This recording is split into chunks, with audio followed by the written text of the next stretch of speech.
Welcome back, everybody, to Ravenstar's Witching Hour here at freedomslips.com. My special guest tonight is Jason Jarrell. And Jason, you with me?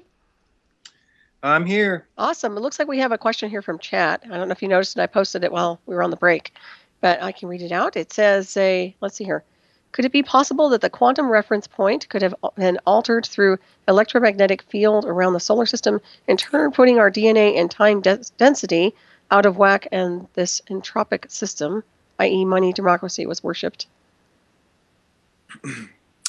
I do not know how to answer that. Okay.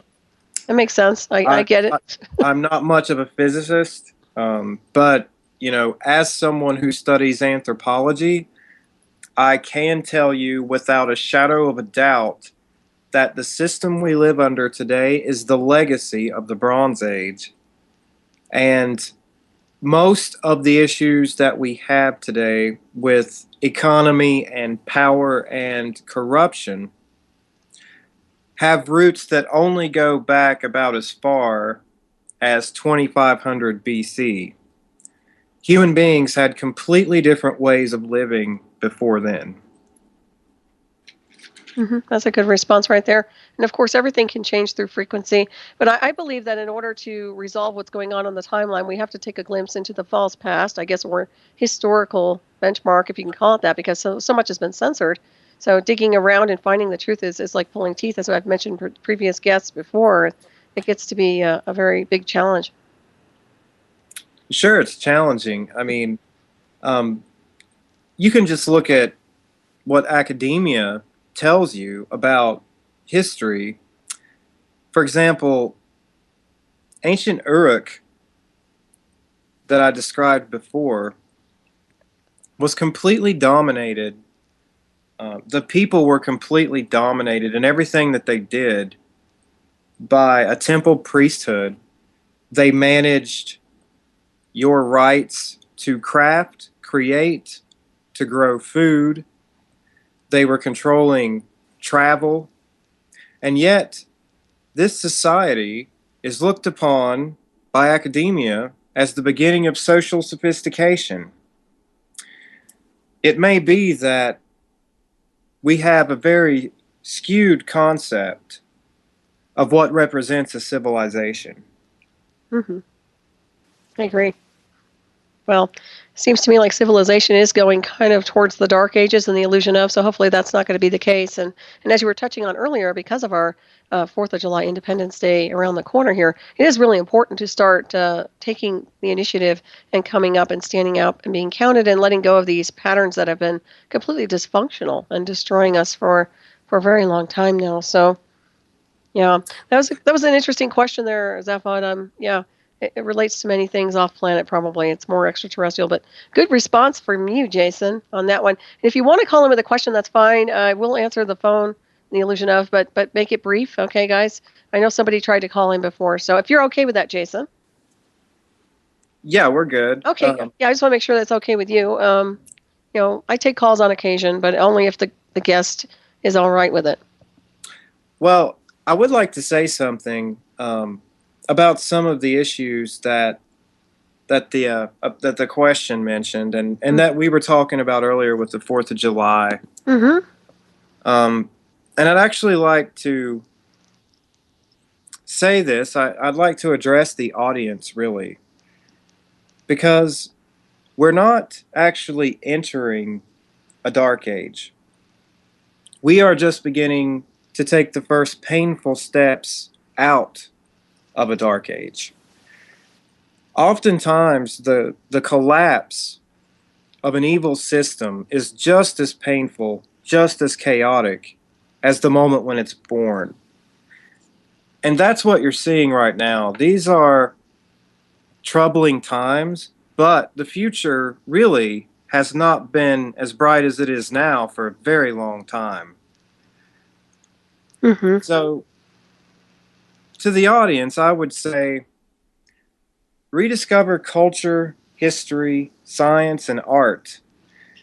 Let entertainment decrease and learning increase in your life.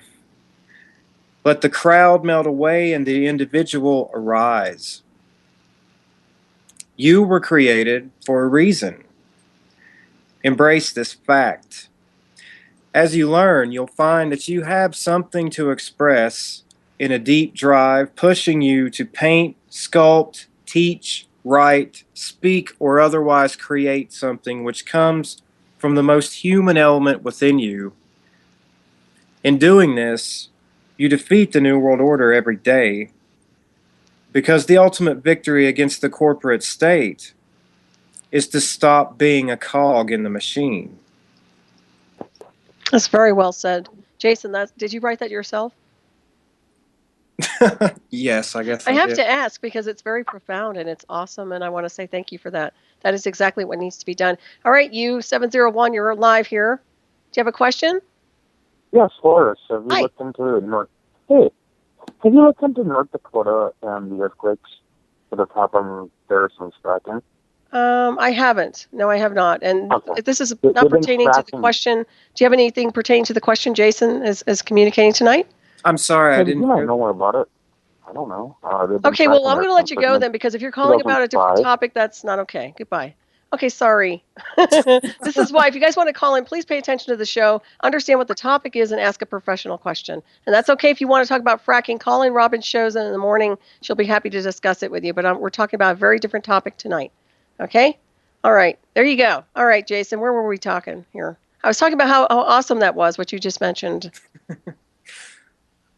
Within every human being is the potential to choose to reject the life path and the destiny that our corporate masters would invent for you. Find the reason you're here and pursue it at all costs.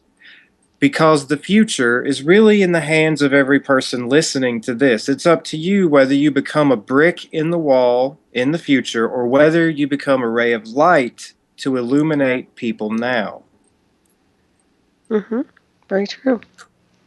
Right. I think a lot of people need that divine spark to be activated. Not that they don't have it. It just seems to me like a lot of people have been misled and distracted and you know, just completely scattered to some degree. But that's by design, as we probably know. Some of the things that have been going on here. So Well, one of the problems that we have as a nation, speaking as an American, is a religious problem. And I'm not referring to the diversity of our religion by any means. I'm referring to the fact that America has a state religion. And one of the biggest issues that the founding generation of this country had was in seeking to prevent some form of Christianity from becoming a state religion, because a state religion is always used by people in power for their own ends. And in the mid 20th century, the church in the United States signed on to what's called 501c3 tax exempt status. And this is essentially a pact with the Internal Revenue Service and the federal government, which basically makes the church in the United States a government-sanctioned corporation, and it transforms pastors into CEOs. Now, this is why, over the last century, we have seen the religious right in America stand hand in hand with every form of tyranny and aggressive warfare that's been proposed from the governing class. And it's also why Americans have learned to be so subservient, because now political authorities are equated with God. This is no different than the divine right that was practiced in the ancient world with pharaohs, Babylonian kings. It's no different than some of the things which caused Rome to collapse into tyranny. So, what really needs to happen is an intellectual and spiritual rebirth. And I'd like to point out that the Bible itself is actually loaded with instances when God commanded people to resist tyranny. For example, Christ himself chased the ancestors of the international bankers out of the temple with a whip. He also commanded his followers to buy at least 2 swords. And at the time that he made this statement, the Roman government had passed a law which made it illegal for Jewish people to own weapons. So it's time for us as a nation, no matter what our spiritual beliefs, to re-examine what it is that we consider true, good, and pure. Mm-hmm. Exactly. Well said. Yeah, you have to transcend above the illusion of what we call religion. And of course, you're right. It's been tainted for so long now as a construct. And let's not forget the Islamic agenda either, because I always address that. And that's strategic, and that's an ideology, and it's just part of the contamination aspects of bringing people down into this lower overtone of control and manipulation. And the disrespect against women alone is an abomination. So don't get me started with that. But yes, well said, Jason. Once again, your information tonight is correct and spot on. And I wish people would really transcend what they read in biblical laws and biblical prophecies. And you really understand the bigger scenery behind everything. And I think that has a lot to do with your historical background as far as the way you decode information. It's very fascinating. We have a question here from, I guess it's Diet Joke over there. That's a cute little name. What happened? What happened during the Bronze Age that caused the corrupt systems of things? Well, just to clarify, what I consider to be corruption is for large numbers of human beings to be controlled by small groups, and that's what I refer to. But to answer the question, what occurred actually began in the Copper Age between 2800 and 2000 BC. A new people migrated into Europe from the fallout of the collapse of the Uruk Empire. These individuals supplanted the earlier Neolithic culture and modified forms of it to suit their own ends. And they changed society from a more egalitarian structure to a chieftain-ranked social structure. They took over the economy, and they introduced what's called a prestige goods economy. And the short form of that is the population was reduced to being peasants, as we would consider them today, while chiefly lineages in Germany, Britain, France, and Spain rose to power. And one of the ways that they obtained this power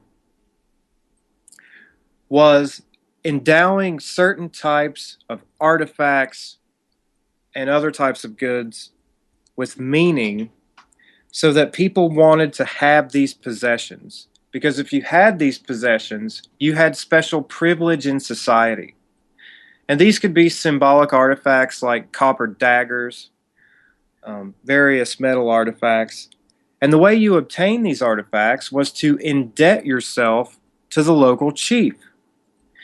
So it's not that different from the type of society we live in today. We indebt ourselves to the chiefs in the Federal Reserve and the international banking system so that we too can have nice things. And in order to manage those debts, we're obedient. We participate in the system and we go to work for corporations. So this is where the seeds, the germs of elitism were born, and they were born with the emergence of chieftain societies. Mm-hmm. Exactly. Well said. And that's the sad part of it. Most of the money they've acquired has usually been stolen or, taken from somebody or someone in the working class of people. So, yeah, it's very strange. It's a very strange matrix. I call it the false matrix. There's no validity to it. And yet people want to subscribe to it for various reasons, for survival mechanisms, I'm sure. But still, it's all about breaking these patterns and letting go of these false matrices so we can move on. We can't stay like this forever. But what's your take? Do you see progression? I believe that this matrix, this system, can be broken because it's been broken many times before.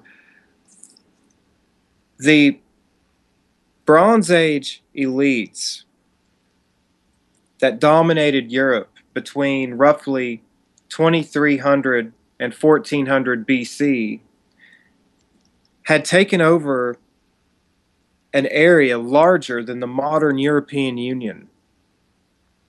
This was an extensive society. And yet, with the Bronze Age collapse, not only did the better known civilizations disappear, but also the ruling class of those Bronze Age European societies also seemed to have disappeared. So, societies like ours have existed before. And the key to changing them, the key to transforming the world, is for people like us, for people like your audience, to simply choose to stop participating. Because systems like the one we have today feed upon the energy of creative individuals. Mm-hmm. It cannot exist without harnessing your abilities and your power and your purpose for its own ends. I believe the day will come when in the West, enough people will choose freedom again to peacefully walk away from this system, and without its cogs, the machine will finally give out. Mm-hmm. I agree with you on that one.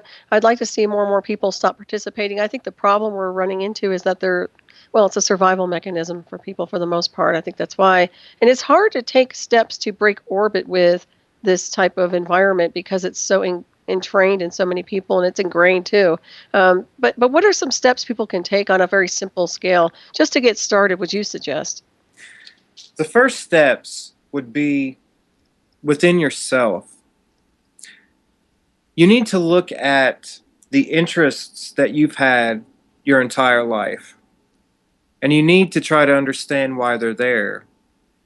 You were born for some purpose. And you need to discover what that is. And you need to be willing to forsake public opinion and monetary success and security in order to take the journey of fulfilling your true purpose. As a people, one of the most important things we can do is to stop being divided. Because all of these groups exist today that supposedly support the rights of this group or that group, this race or that race. And the only real purpose they serve is to keep the population in perpetual conflict with one another. Remember, if one person is deprived of their rights, you also are deprived of yours. Mm-hmm. We should champion the rights of everyone as much as we champion our own. Otherwise, there's no victory. Mm-hmm. Yeah, that makes perfect sense. There's no doubt about that. That's a very good suggestion right there. Yeah, I agree. We have a lot of work to do here on the timeline, but I think we're doing our part, and hopefully other people will start stepping up and doing their part as well. And if we can get things transitioned gracefully out of DC, I think we might see a better world. But that's another scenario altogether. But we do need to start cleaning house and reconstruct some things here in America. There's no doubt. So that's part of it also, is people waking up to the effect of what's happening here. That's another thing, when you don't want to participate with something, say what's happening here even in the political arena, how do you break orbit with that? Are you just going to say opt out and not get involved, not do anything to participate in voting? Is that your suggestion, or is it something else? I believe that at a future point within the next few decades, either our generation or the next one will have the opportunity to walk away from this system altogether. Because the system is weak. It's weak because it's exposed. There's never been a time in the history of the United States when the corruption and the evil of the power brokers was so apparent and so well known. So the function of people like myself is to lay the groundwork of knowledge for people who want to free their minds and try to steer the course towards a better future. And everyone has a different function. Everyone has a different purpose. But for us, we're just trying to reclaim the truth about prehistory, because since the past has been stolen from us, and it has been stolen, it was stolen by the Smithsonian and the American Eugenics Society at the turn of the last century. Mm-hmm. Since the past has been stolen from us, we have no way of knowing where we actually are now. Restoring history, restoring the knowledge of history, is a critical step to increasing people's awareness of what's happening in the present age. I so agree with you. I couldn't have said that better. Yeah, it's very, very interesting, and you have to ask what. Once again, you get back to that elitism and the illusion of, what gave them the right to steal that from anybody here on the timeline, to obfuscate all this information and data or technology.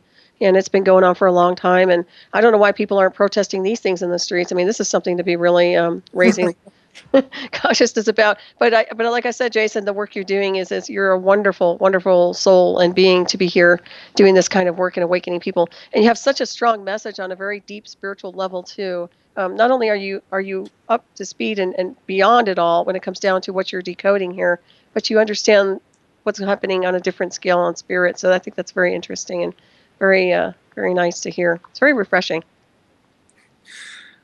Well, thank you. I can only tell you what I believe and what I think when it comes to discussing the sorry state of our society.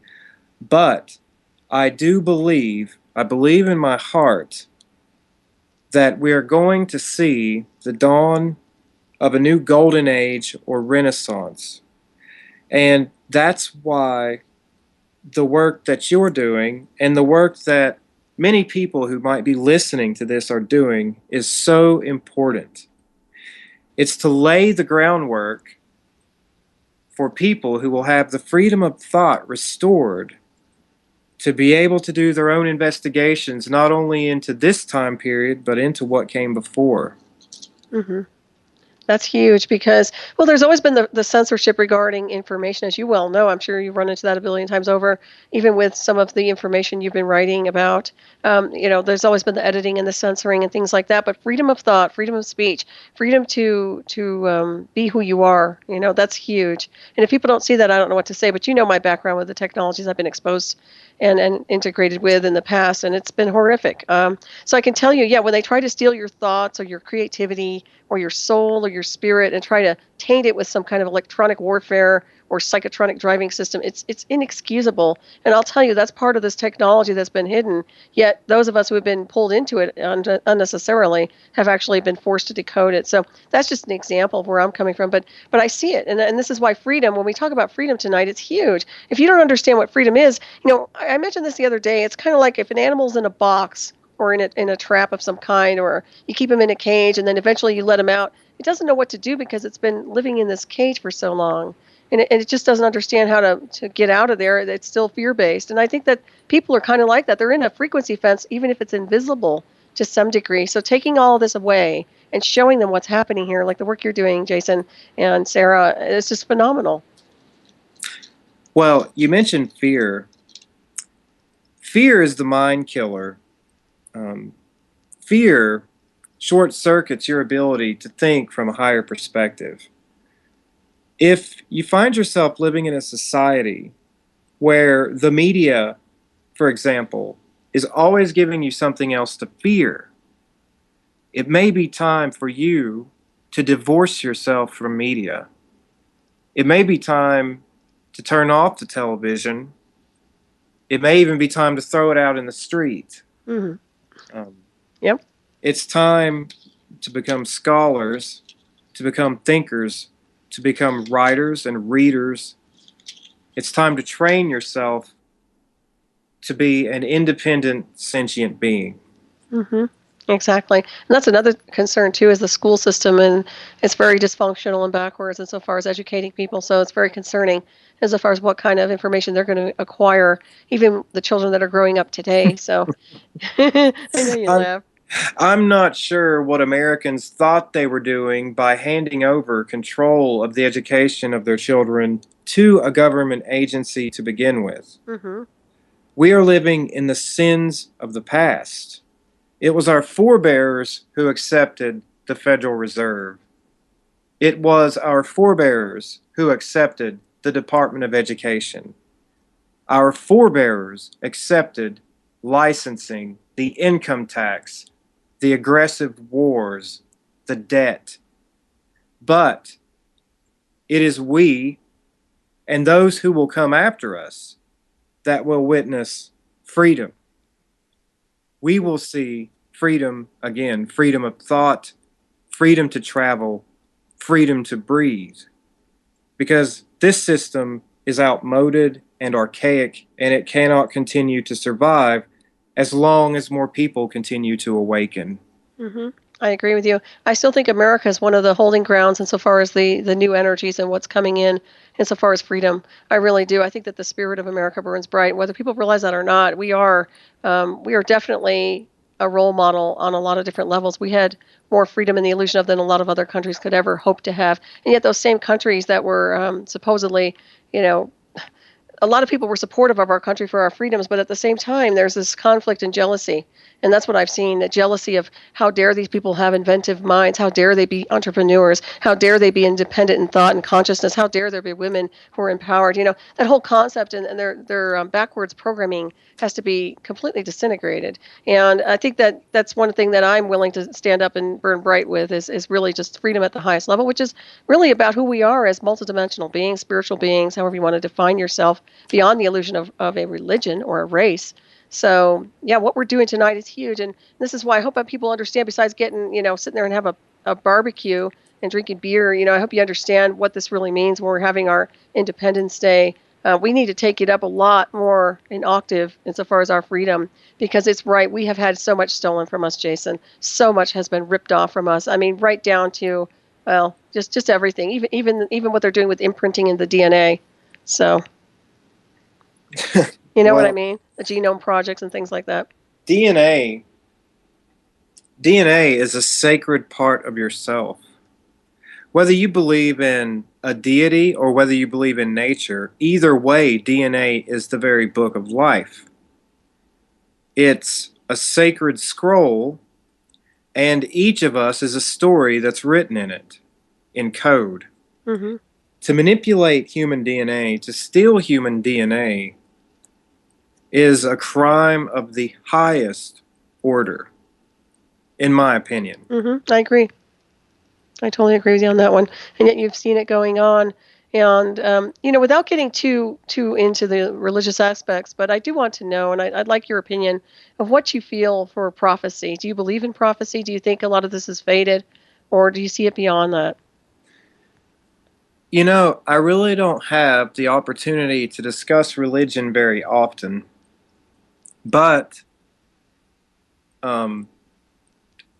prophecy, in my opinion, if you're talking about the apocalyptic prophecies of the scriptures of the Bible, I believe that prophecy as a concept has been grossly misused in the world we live in today because it's being used as an excuse to do nothing.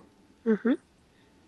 From a religious standpoint, although the Bible, for example, the Bible is known as a book of prophecy, but the one name most associated with the Bible, Jesus Christ, commanded his followers, "Occupy until I return."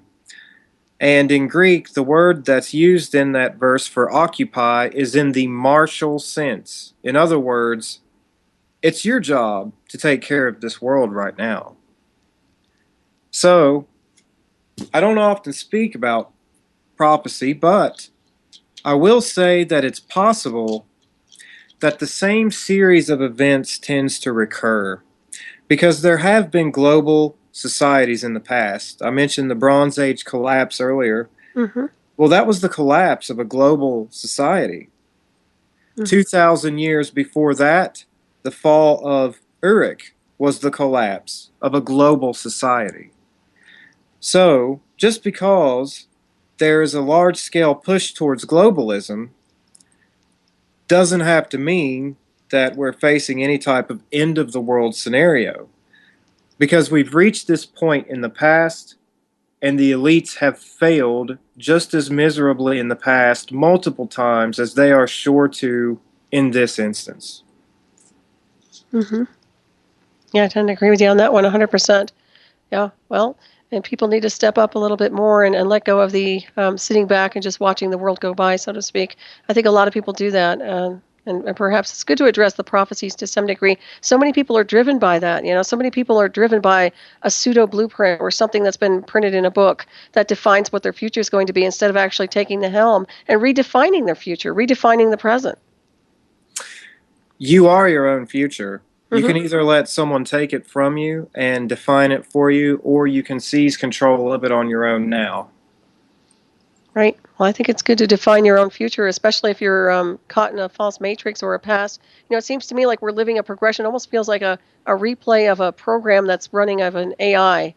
Sometimes I look at this world as a hologram and everything is artificial intelligence, and it's just like we're running a program. We're running a program, and it's just like, when are people going to snap out of it? I think it was I can't remember if it was George Norrie or not, but somebody who mentioned that it feels like you're living somebody's dream.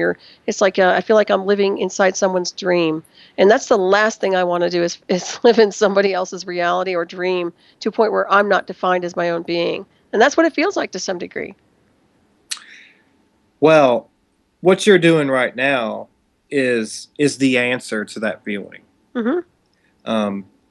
You're going to experience a lot of things due to your interaction with the world that you're living in right now, just like I do, that are going to make you feel like you're a part of this sort of Borg-like consciousness, this Mm-hmm. kind of spectator sport of life type of consciousness that's taken over the country. But the key to that every day is to get up, no matter what the circumstances, and do exactly what you're doing right now. Mm-hmm. I agree. Yep. And be kind to each other if you can. I think you're right about unifying too. I'd like to see more and more people transcending where they're at and just at least being able to coexist and get along. That would be a huge thing. Be nice to each other. But there's such a sporadic behavioral pattern. To me, it seems like I do see this it's just like an extreme behavior lately, a violent behavior. People seem to be triggered more easily than I've noticed in the past.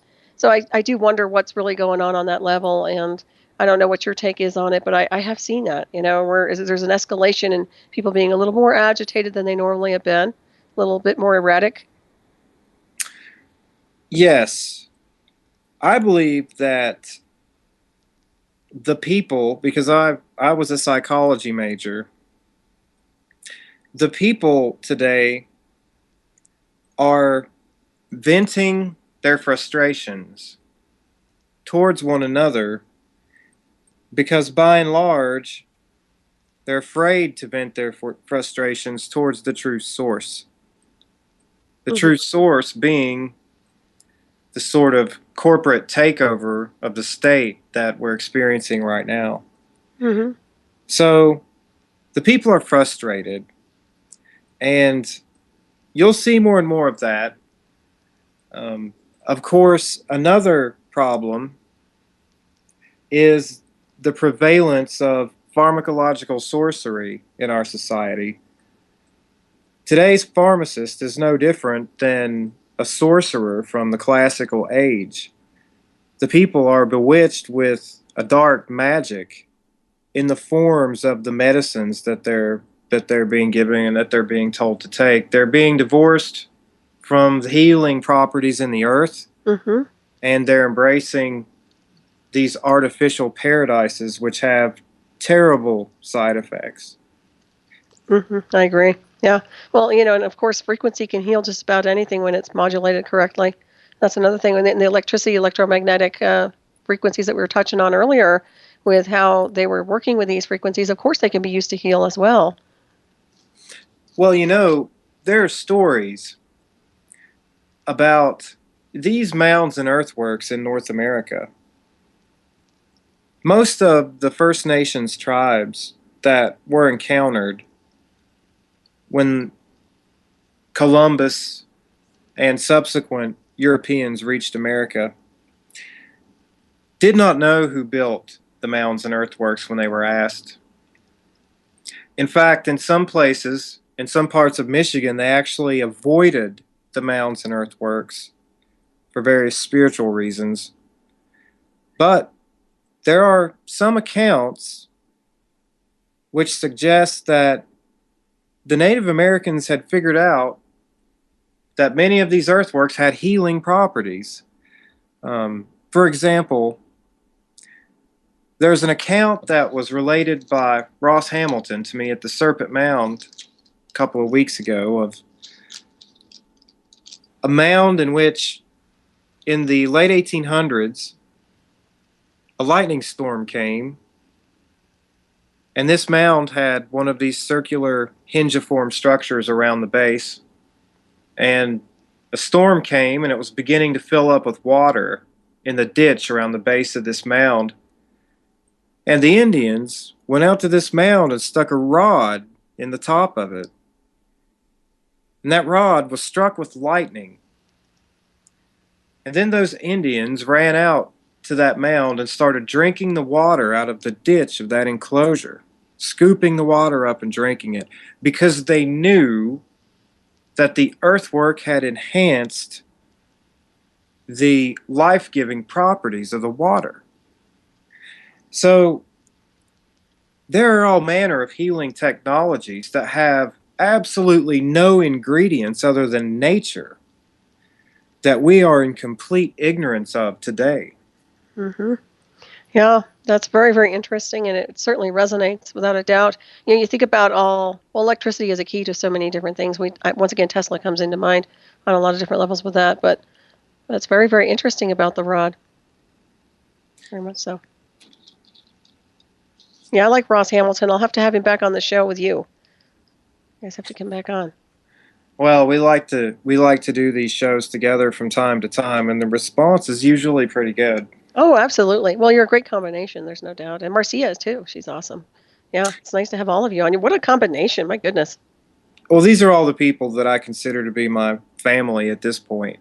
Mm-hmm. Yep. After you work for so long with certain people, they just become such a regular part of what it is you're doing that you form a tribe in a lot of ways. Well, I think that's a nice tribe. You've kind of resurrected something in our historical archives that has never been revealed before.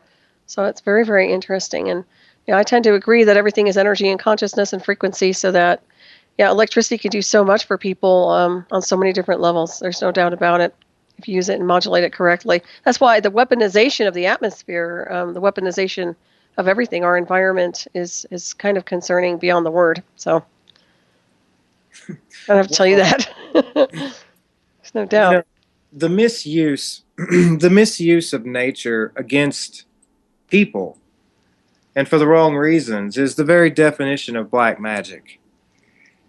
And essentially, what we see today is every major breakthrough being used in some way against the people. So really, what needs to happen is people with their hearts and minds in the right place need to become the inventors. They need to become the innovators themselves. Mm-hmm. This struggle that we're in, this struggle for an awakening, this is not a spectator sport. Right. I have met numerous brilliant individuals over the last 20 years, awakened individuals who are capable of demonstrating alternative energy technology that they've invented on their own, Mm-hmm. who simply don't go mainstream because they think there's no use, there's no hope. That is a defeatist attitude. Mm-hmm. I agree. Oh, absolutely. Well, a lot of the times their patents get ripped off, or sometimes the feds just completely give them misery.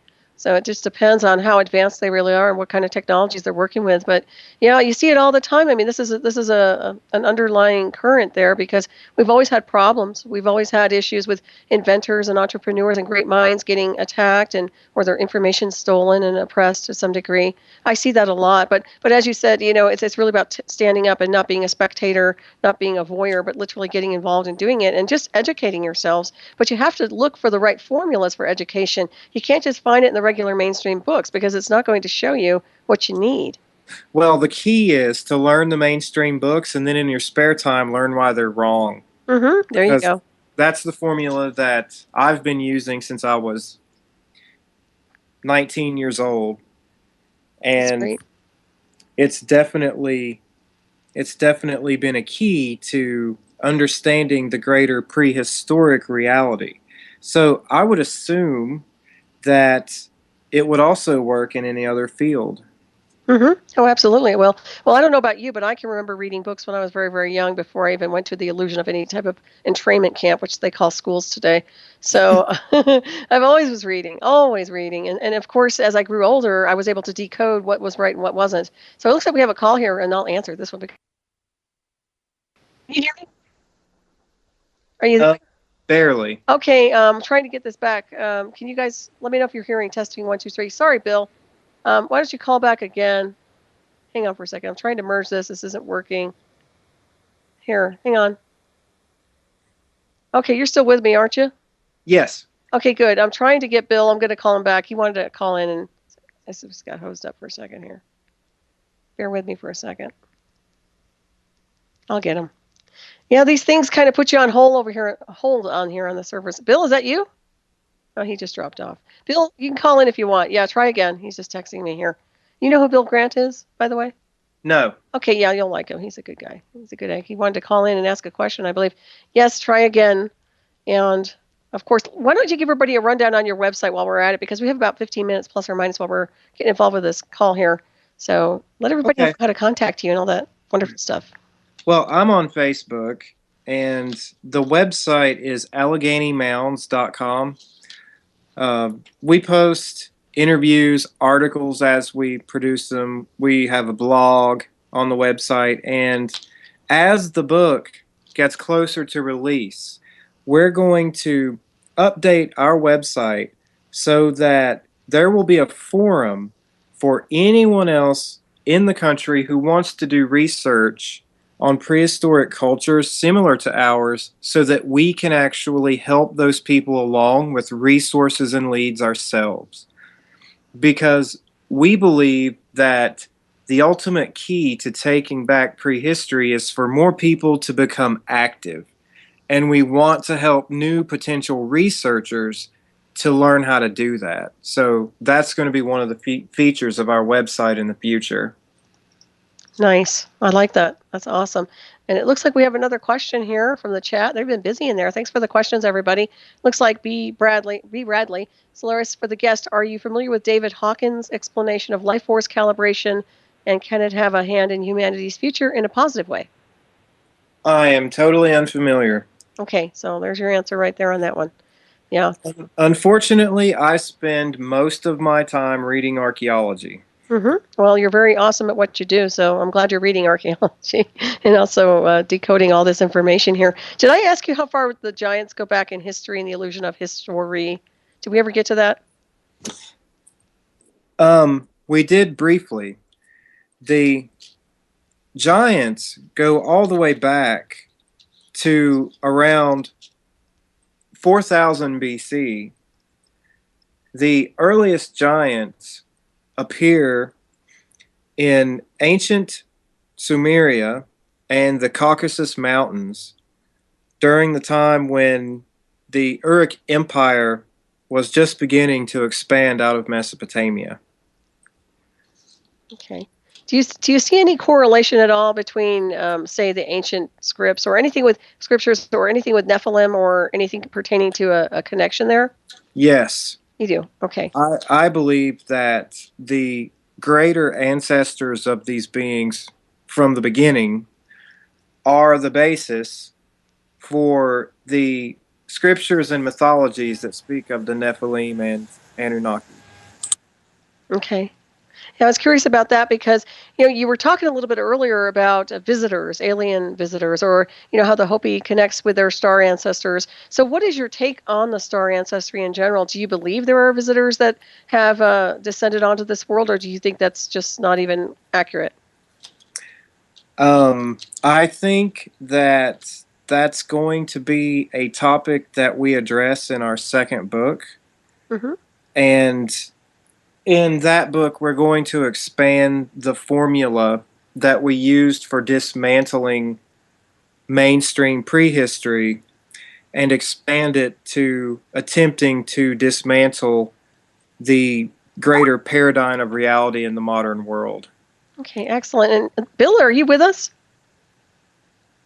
Yes. Oh, I Yeah. thought I Hi. heard that. I don't know how long you got on there. I was trying to get a hold of you, and of course, I heard music in the background. Well, hello there, and Jason, this is Bill Grant. He's called in on the show several times over. He's an awesome person, and say hi. Yeah, and another excellent guest, Jason. And I'm having weird Skype issues. It's telling me I'm not on when I am.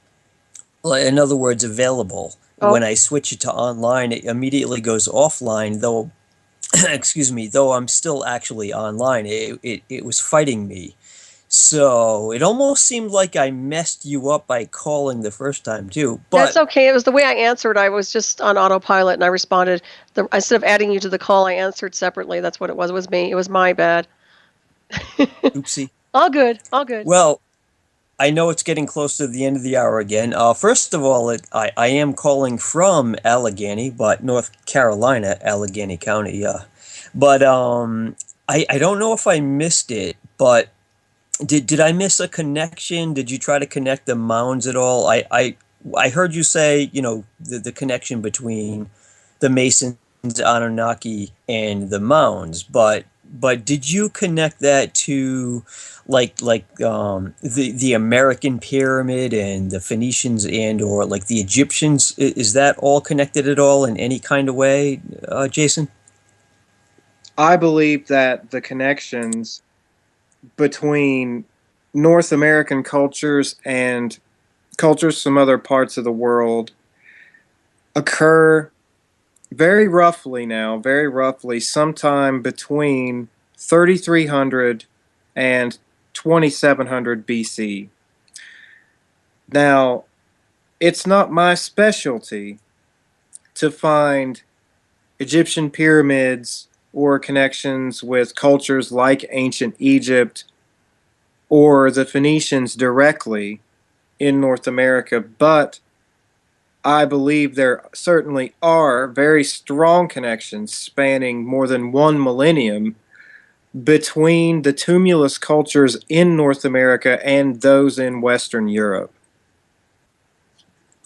Interesting. I just have one other thing to quickly add, and if you're not familiar, to mounds and pyramids, which SJ, a host here, reminded me of not too long ago, and that is the reason the angle of the pyramids are what they are, having to do with the balance between spreading out versus collapsing in, which is evidence in the original mound building, or anytime somebody has a bucket like a pail of sand at the beach. Mounds always pile up and slide generally into that balanced angle. So anyone who began with mounds would have eventually figured out that angle and built it into stone. Well, so there may be a connection there. There is a connection.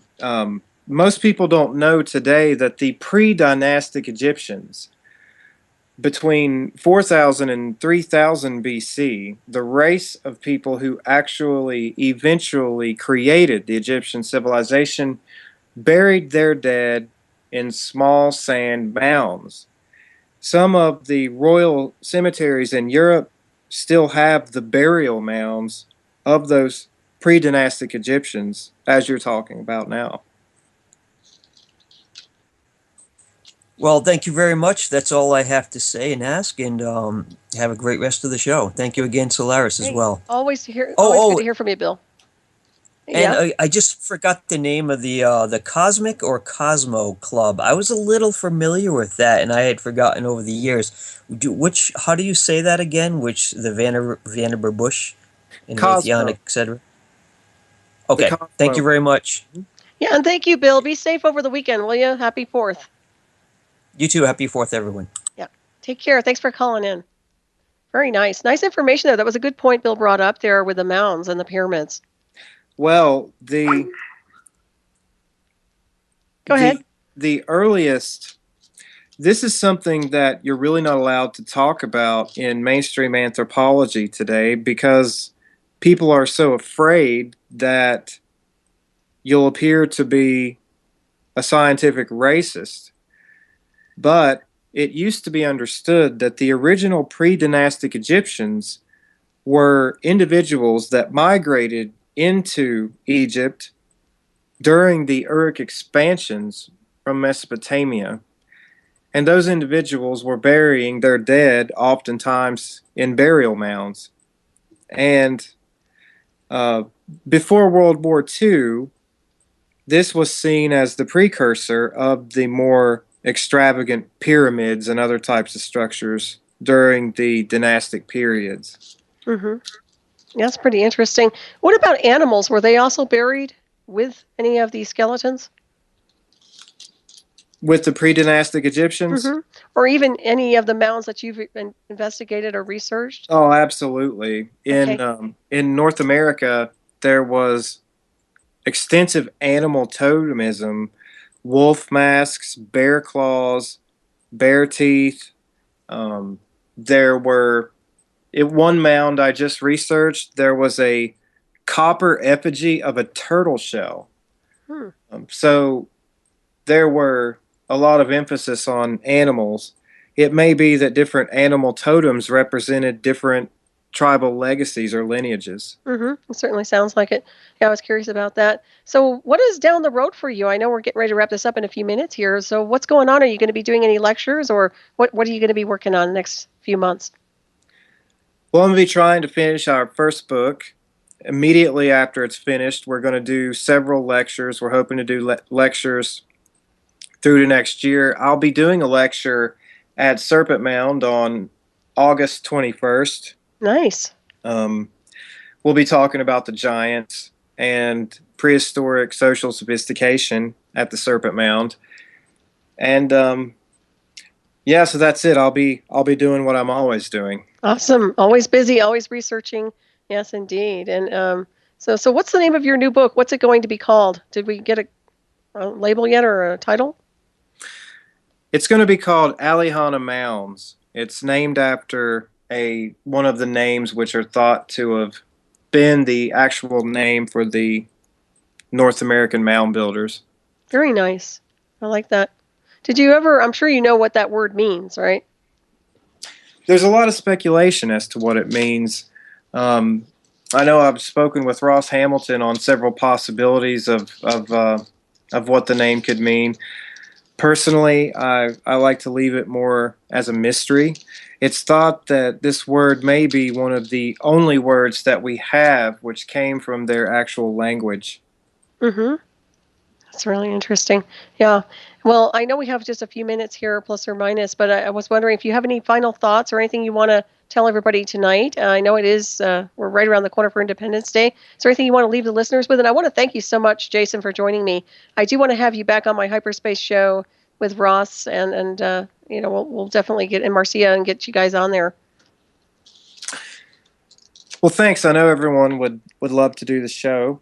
And to the audience, I just say to stay strong, continue to learn, continue to study, and find it within yourself to create something, because if you don't create it, no one else will. I agree. That's a very good suggestion right there. Yeah, keep everybody strong and fortified, and also aware. Learn to use discernment when it comes down to all this stuff that people are spoon feeding you from day to day. We don't obviously we're preaching to the choir tonight because most of the listeners are pretty savvy, but most people don't understand what's happening and literally get swept away by the lies, the deception, or maybe it's because it's just too much of an intense situation. They want to stay in a bubble and just live in that bubble. I know there are days when I just want to hibernate and disappear or maybe go off planet. So I totally get it, you know. Oh yeah, I may go off planet tomorrow. Yeah. Well, I want my ship. I always said I'd love to terraform another place, you know, take my dog and cat and just say, hasta la vista. I want to go to a new Earth star, another planet, another place. Would you go if you couldn't take the dog and cat? See, I don't know about that. Isn't that weird? I love my dog. He's like, you know, he's my co-pilot, so I don't know about that one.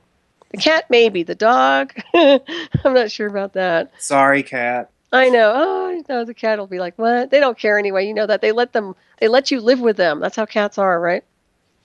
Oh yeah, they're totally the boss. Yeah, it's really interesting. Even my 115-pound dog. I know we're digressing, everybody, but it is funny when you see what happens with animals. But yeah, it's interesting. But I do suggest people do, you know, just wake up and get beyond the illusion of what people are trying to dictate. That's all. And of course, Jason, it's always a pleasure to have you on tonight. I do want to thank everybody for tuning in. We had some great questions over there in the chat. So thank you guys for the great questions. And of course, stay tuned for Shiny Side Out with David Dunger and Mecky coming up next to sell you on tonight from Down Under with their awesome show, as they always do. It's always nice to hear from those two. And once again, you guys have a wonderful and safe 4th of July here in America, Independence Day, and celebrate your freedom the right way. Be kind to each other. Watch yourselves. Don't get too intoxicated. I'm not going to lecture you guys, but please be respectful and responsible. And make sure that your pets are indoors and away from all fireworks if you can do that, because that's my pet peeve is the animals get nervous, okay? So anyways, I guess we're just about out of time here. And Jason, I guess we can roll out. I guess I'm pretty early. I kind of jumped the gun tonight, but can you believe that? But what incredible information. I'm really looking forward to your book. So hopefully that'll be out when you think around the fall. Yes. Excellent. Yes. Excellent. That's going to be great. So make sure you let me know when that goes live. And then what I'll do is put you on over at Hyperspace at KCOR. And I think that'll be, I'm booked until like late November. So we can put you on in December. That works for you guys. Works fine. Perfect. All right. Well, thank you very much. And thank you everybody for tuning in. Have a great weekend. Until next time.